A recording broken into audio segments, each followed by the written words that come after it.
Welcome to the smart K studios. திமுக தலைவரும் தமிழகத்தோட முன்னாள் முதலமைச்சருமான டாக்டர் மு கருணாநிதி அவர்கள் இறந்து போயிட்டதா நிறைய பேர் சோஷியல் மீடியாஸில் ஷேர் பண்ணிக்கிட்டு இருக்காங்க. ஸோ இந்த நியூஸ்லாம் உண்மையான நியூஸா அப்படின்னு நாங்கள் விசாரித்து பார்த்தப்ப தான் தெரிஞ்சிச்சு. பாதி பேர் இந்த நியூஸ் உண்மைன்னு சொல்கிறாங்க. அதனால தான் சென்னை, மதுரை, கோயம்புத்தூர் போன்ற இடங்களில் போலீஸ்லாம் நிறைய அளவில் கூச்சி வச்சிருக்கிறதாகவும் சொல்கிறாங்க.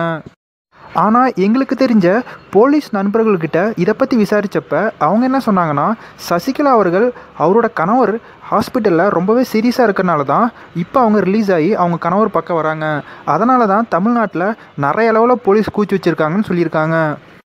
எது எப்படியோ திமுக தலைவரும் தமிழகத்தோட முன்னாள் முதலமைச்சருமான டாக்டர் மு கருணாநிதி அவர்களோட உடல்நிலை ரொம்ப நல்லா இருக்கணும் அப்படின்னு நாங்கள் இறைவனை வேண்டிக்கிறோம்.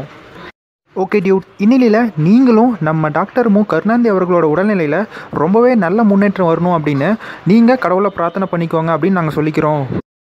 இதே மாதிரி எக்ஸ்க்ளூசிவான நியூஸை உடனுக்குடனே தெரிஞ்சுக்கணுமா? நம்ம சேனலை சப்ஸ்கிரைப் பண்ணுங்கள். நன்றி.